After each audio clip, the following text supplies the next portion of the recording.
삶이 막힌 광운이 하수도에 이물이 낍니다.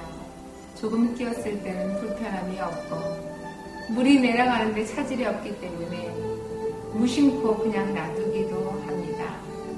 그러나 시간이 지나면 완전히 꽉 막혀버리죠. 물이 빠져나갈 틈도 없이 말이죠. 그때는 하수구 뚜껑을 열어서 청소해야 합니다.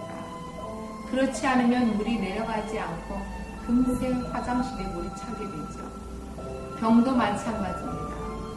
조금 문제가 있을 때는 크게 신경 쓰지 않습니다.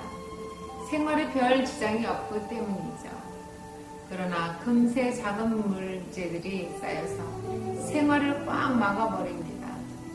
그렇게 되면 삶에 오염이 차기 시작합니다. 그때는 마음의 뚜껑을 완전히 열어젖혀야 하지요. 그렇지 않으면 활기찬 삶이 막혀버리게 됩니다. 우울증에 걸려 찾아왔던 강훈이도 그런 경우였죠. 초등학교 6학년 때 자전거를 타고 밖에 나가서 놀다가 들어왔는데 그때부터 밖으로 나가지 않았습니다. 밖에 나갔을 때 친구 형이 자기한테 200원을 구웠다며 광훈이한테 그 돈을 내놓으라고 했습니다. 광훈이는 돈이 없다고 대답했고 그 형은 모자를 가지고 광훈이를 쭉 때린 것이 또 그 사건으로 광훈이의 마음에 이물질이 끼었습니다.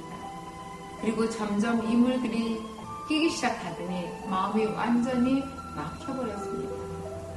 어쩌면 그 사건이 마지막 이물질의 끝이었는지도 모릅니다. 내가 처음 만날 때 광훈이는 35살이었습니다. 그러나 광훈이의 정서적 나이는 어린 시절에 머물러 있었습니다. 광훈이는 마음도 다쳤고 아예 입은 꽉 닫혀 있었습니다. 티스푼도 들어갈 수 있을까 없을까, 입이 안 벌어져서 밥도 먹을 수 없겠다 할 그런 생각이 정도였습니다. 눈동자도 완전히 멍한 상태였습니다. 상담을 적극 권장한 분은 전도사로 사역하고 있다는 부모였습니다. 광훈이는 부모와 함께 살고 있었습니다. 당시 보름에 한 번씩 병원에 다니며 우울증 약을 7알 복용 중이었습니다. 엄마도 우울증을 알고 있다고 했습니다.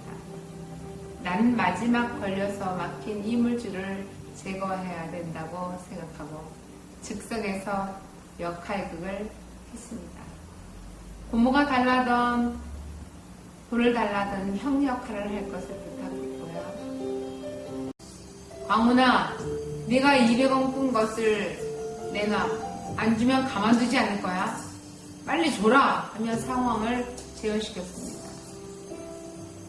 내가 200원 꾼 것을 형에게 주었으니 괴롭히지 마라. 더 이상 괴롭히면 가만두지 않을 거야. 피해자 광훈이는 준비한 200원을 주며 제가 시킨 대로 단호하게 표현했습니다. 괴롭힌 형과 이제 더 이상 광훈이는 상관없다고 밝히고 기도해주고 첫 상담을 홀가분히 마쳤습니다. 나는 너로 인하여 기쁨을 이기지 못하여